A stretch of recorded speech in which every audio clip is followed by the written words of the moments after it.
Hello everyone, this is Austin with Sun Fun Kits. Today we're going to do something a little different.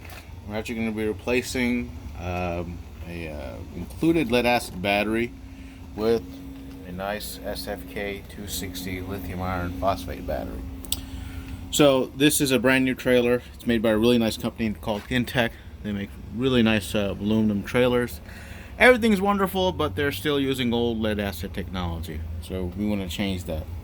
Now, you'll notice most of these units will usually have a vent here because lead acid can, vent fumes. So it needs to have that. We won't necessarily need that, so we're probably going to disconnect most of this.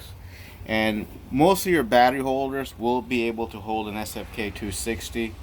So once we remove this, we should just be able to transplant the 260 in without much fuss. So there's going to be a lot of pauses in this video, but I'll just basically go over the process. I've already taken out the screws that are in here. There are a few screws that hold this. So we're going to take this lid off, and then we're going to disconnect the terminals. So since I've already taken the lid off, we can go ahead and take off these terminals. All right. So we see an interstate battery. Pretty good battery, but again, nothing compared to lead acid. And we're going to begin by disconnecting probably the positive side first and then the negative later, or you can do negative. Just make sure you don't arc anything. Actually, it's probably better to take the negative off first, because if you take the positive off first, the chassis is grounded and you might end up with a spark. So just loosen up these bolts, negative first, and once the negative's done, then the positive, and then we'll lift the battery in the case, and I'll resume the video once we get to that point, and then we'll show you how to install the lithium sfk-260. Alright, so now that the battery case is off and the battery's off, we just basically have a nice little tray. We'll clean up some of these little studs and stuff. That's kind of hilarious that they put some sealing compound and it actually molded on the letters from the case, so that's kind of funny, but it's really not going to bother us. Like I said, you can, if you want to, leave that in there, but it's not really, since we don't really need to vent it, it should be fine. So we'll then start putting our battery up there and basically let you know what we need to do to keep it, strap it in place. All right. Okay, so we were able to get it installed and it went really easy. As you can see, plenty of room in this battery case, so they will almost always fit in any standard battery case.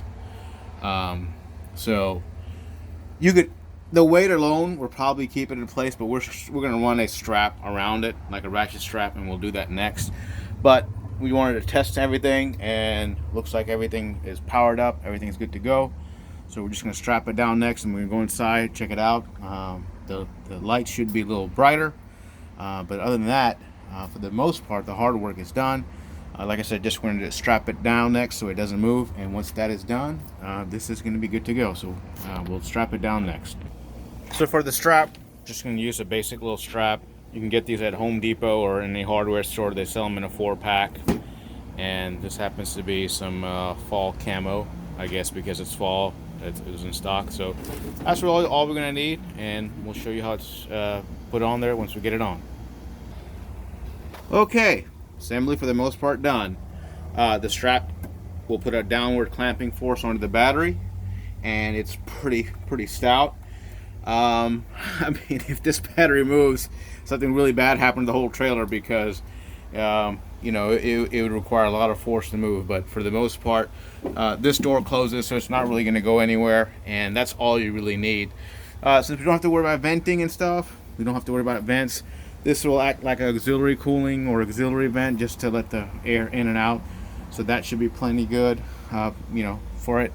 So let's go inside, and we'll see if all the stuff works, and just sort of kind of show you a few issues that you may run into when you do upgrade to life. Some of your meters and stuff may always say 100%, so we're going to look at that as well. All right, so we are inside, and looks like all the lights and stuff are working. So, yeah, wow, they've gotten brighter. I wish I had done it before after, but these are, even brighter. So let's go inside the little bathroom, see how everything's working here. Yep, nice and bright. Now, here's some things to watch out for. Since it is life, if you go to like a meter that was designed, for a meter that was designed for lead acid, if you go and view that, it's pretty much always going to say this meter actually caps out at 12.8 or 9, but it's always going to say full basically, and that's just the way that they are. You will have a little bit of voltage drop because of all the wiring that's run, but other than that, it should be for the most part fine. So we'll do that. Now, one little cool thing that's unique to this, that's not very common, are these DC based fridges. So this is a DC AC fridge, and let me see if I can close that door, get rid of some of this glare. All right, that's a little better. So this is a DC fridge, and we're gonna go ahead and turn it on. If we turn on to cold, like 1 or 2, it will run off of a DC power, and it's compressor based. So it's just like a normal fridge that you have at your house. What that does, however, is that you get really good efficiency. These things, they only draw like 45 watts on average. So that means a single sfk-260 can basically run this fridge for about 2 to 3 days. You can't quite run the microwave. You need that. You need to have an inverter and whatnot. And we're actually going to add an inverter here soon as well in another video, show you a full tour of it. Just wanted to show you the overview. It's super easy to replace a lead acid battery with a lithium battery. You don't need to do anything. You don't need to change anything. Just take the old one out, put the new one in, and you've basically quadrupled to 5 times the available capacity. So we're gonna keep this running and see how it does, but it will do that. Actually, if you go back and look at that meter, I don't even think we're putting a load on it, to be honest.